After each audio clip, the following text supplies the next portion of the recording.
तो इस प्रकार से आज जो हमारा एक्सरसाइज चल रहा था, इसके पहले वाले लेक्चर में हमने क्या देखा था, एक्सरसाइज 4.1 के पहले क्वेश्चन के सारे जितने भी उसके पार्ट थे सारे क्वेश्चन को हमने देख लिया था। आज हमें उसी 4.1 के क्वेश्चन नंबर 2 से स्टार्ट करना है।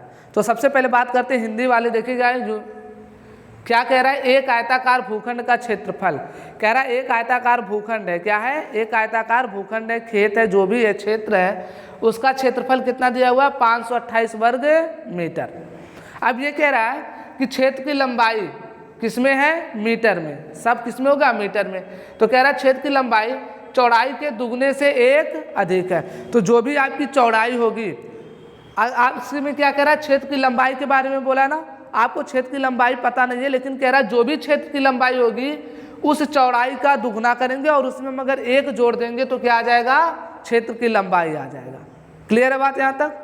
फिर कह रहा है भूखंड की लंबाई तथा चौड़ाई ज्ञात कीजिए। अब इंग्लिश मीडियम में देखो क्वेश्चन क्या कह रहा है, the area of a rectangular plot is 528 metre square. एक हमारे पास रेक्टेंगुलर प्लॉट है जिसकी एरिया कितनी है, 528 मीटर स्क्वायर एरिया।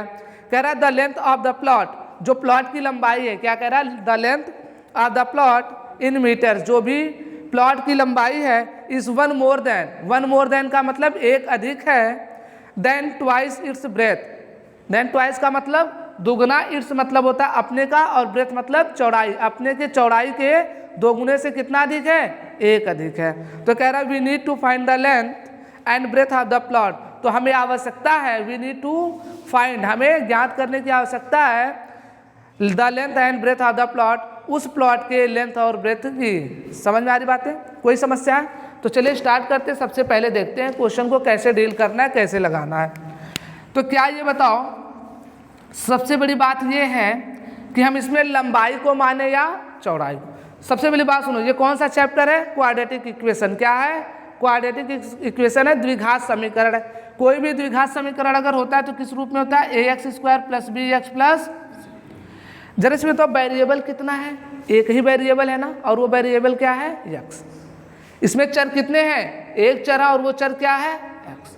इसका मतलब जो भी यहाँ हम बनाएंगे इक्वेशन समीकरण, उसमें भी वेरिएबल कितना होना चाहिए, एक ही होना चाहिए, और वो क्या होना चाहिए, x हो चाहे y हो चाहे z, लेकिन एक ही हो। इसके पहले हमने क्या सॉल्व किया था, pair of linear equation in two variable. तो वहाँ देखो दो वेरिएबल हुआ करते थे, x और y एक साथ हुआ करते, परंतु यहाँ पर x और y दोनों एक साथ नहीं होंगे, क्योंकि हमें पता है जो general representation of quadratic equation होता है, द्विघात समीकरण का जो व्यापक रूप होता है, वो किस रूप में होता है, ax square plus b x plus c. तो यहाँ पर हमें देखने को मिला वेरिएबल जो है किस रूप में है, एक रूप में है, और वो क्या है, x। तो हम यहाँ भी कोशिश करेंगे कि वेरिएबल किस में बने, x, क्योंकि कुछ लोग होते हैं यहाँ पे लंबाई को x मान लेते हैं और चौड़ाई को y। तो ऐसा काम नहीं करना, तुरंत वेरिएबल कितने हो जाएंगे, तो, लेकिन हमें वेरिएबल बनाना कितना है, एक। अब दूसरी बात देखो क्वेश्चन क्या कह रहा है, कह रहा है क्षेत्र की जो लंबाई है ना, चौड़ाई के दुगने से एक अधिक है। लंबाई के बारे में कुछ नहीं बोला है, लंबाई के बारे में बस इतना बोला है कि अगर आपके पास चौड़ाई है तो उस चौड़ाई का दुगना कर दो, और दुगना करने के बाद उसमें एक जोड़ दो, तो क्या तुम्हें मिल जाएगा, लंबाई। यही तो कह रहा है ना, जो क्षेत्र की लंबाई है वो चौड़ाई के दुगने से एक अधिक है।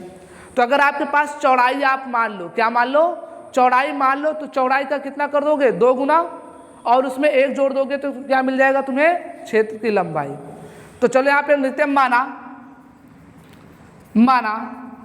क्षेत्र की चौड़ाई बराबर कितना हो जाएगा, x मीटर। कोई समस्या है यहाँ पर? तो लिखेंगे क्या, तब प्रश्नानुसार क्षेत्र की लंबाई बराबर क्या हो जाएगा भाई, तो कहेंगे क्या, जो क्षेत्र की लंबाई है वो चौड़ाई के दुगना, मतलब चौड़ाई गुणे 2, और उसमें क्या कर दें, प्लस, तो ये क्षेत्र की लंबाई हो जाएगी। तो चौड़ाई हमने माना कितना है, x गुणे ये आपका गुणे 2 हो जाएगा, और प्लस 1, तो 2 का गुणा x में करो तो हो जाएगा 2x प्लस 1 मीटर। कोई समस्या है भाई, कोई दिक्कत है यहाँ तक? अब लिखेंगे प्रश्नानुसार हमें पता क्या है, प्रश्नानुसार ये पता है हमें, कह रहा भूखंड भूखंड का क्षेत्रफल बराबर कितना दिया हो बच्चे, 528 मीटर स्क्वायर, यही तो दिया है ना। अब आपको पता होना चाहिए जो क्षेत्रफल होता है, अगर आयताकार है, अगर कोई चीज़ आयताकार है तो जो उसका क्षेत्रफल, अगर ये लंबाई है और ये चौड़ाई है, तो जो आयत का क्षेत्रफल होता है वो क्या होता है, लंबाई गुणे चौड़ाई, यही होता है ना, लेंथ इंटू ब्रेथ। ये आपका क्या होता है, एरिया होता है। तब यहाँ से फाइंड आउट करो तो क्या हो जाएगा, देखो भूखंड का क्षेत्रफल बराबर क्या हो जाएगा, लंबाई गुणे चौड़ाई और बराबर कितना हो जाएगा, 528 मीटर स्क्वायर। तो लंबाई कितनी आई है इसकी, 2x + 1, गुणे चौड़ाई कितना हमने माना है, x, तो ये बराबर किसके हो जाएगा, 528 के।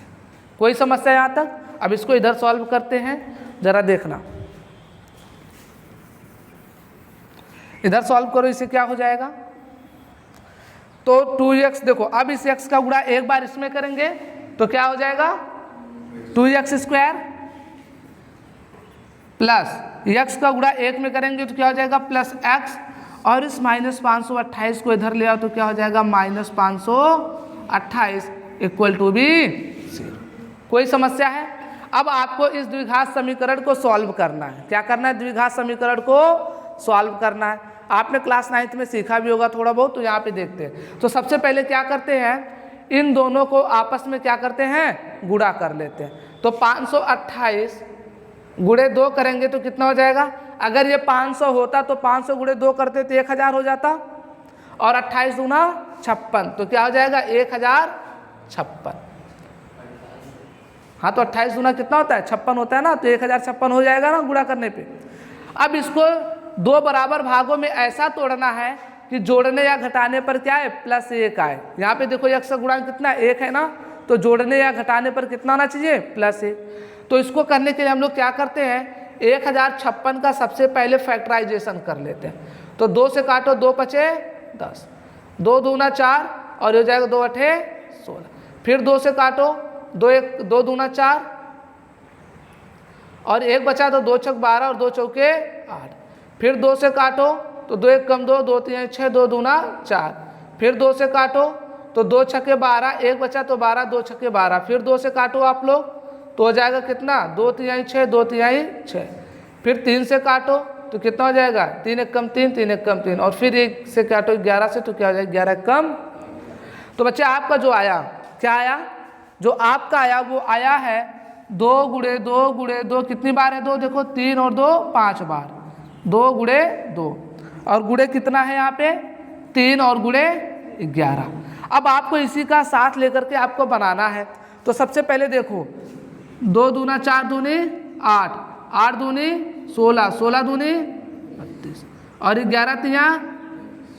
अब देखो इसको जब हम जोड़ेंगे और घटाएंगे तो +1 या माइनस क्या लाना है, +1 लाना है ना। तो अगर मैं 33 में से 32 को घटा दूं, 33 में से 32 को घटा दूं तो क्या +1 नहीं बच जाएगा, बच जाएगा ना। और अगर मैं 33 गुणे -32 कर दूं तो क्या ये -1056 होगा कि नहीं, जो हमें आना चाहिए यहाँ पे -1056 आ जाएगा ना। तो हमारे पास जो 1056 को मैंने तोड़ा वो क्या तोड़ा, 33 और 32 में, किसमें, 33 और 32 में। अब इसको मिटा दूं तो चलो देखो, अब वो हमें पता चल गया वो संख्या क्या होगी, 33 और 32। तो लिखो यहाँ से 2x² प्लस, इसको मैं लिख दूंगा क्या, 33x, नहीं तो x ऐसे रहने दो, लिखो तरीका बता रहा हूँ, +x। तो हमने क्या लिखा, 33 में से क्या घटा देंगे, 32। कोई समस्या है यहाँ तक। और -528 बराबर 0 के, ये हो जाएगा 2x² प्लस 33x, और माइनस x का गुणा 32 में करो तो 32x, और -528 = भी 0। कोई समस्या है यहाँ तक। अब हम क्या करेंगे, देखो, अच्छा ये 33x है, कितना है, 33x है। अब ये बताओ, अगर मैं 33x को इसके साथ लेता हूँ तो बताओ 2 और 33 में कोई कॉमन मिलेगा या नहीं, नहीं मिलेगा ना। तो हम क्या करेंगे, हम 32 वाला ले लेंगे। तो इसी को रीराइट कर लो, फिर से लिख लो 2x² -32x को पहले लिख लो, और प्लस 33x को बाद में, तो 33x माइनस 528 इक्वल टू भी 0। अब देखो दोनों में क्या कॉमन है, दोनों में x कॉमन है और दोनों में 2 भी कॉमन है, तो 2x कॉमन हो जाएगा। तो 2x कॉमन हो गया तो यहाँ देखो 2 से 2 कैंसिल, 1 x बचा, माइनस 2 का भाग 32 में 2 कितना बचेगा 16 और x से x कैंसिल आउट।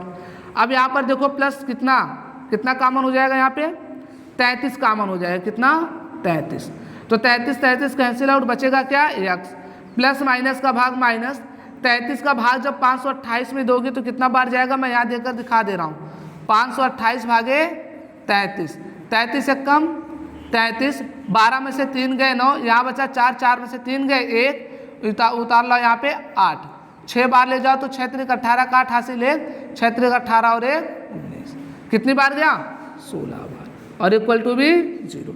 अब जब भी हम करते हैं तो इन दोनों को एक साथ लेते हैं, तो क्या हो जाएगा 2x प्लस 33 और into x minus 16 equal to भी 0। कोई समस्या यहाँ तक भाई आप लोगों को?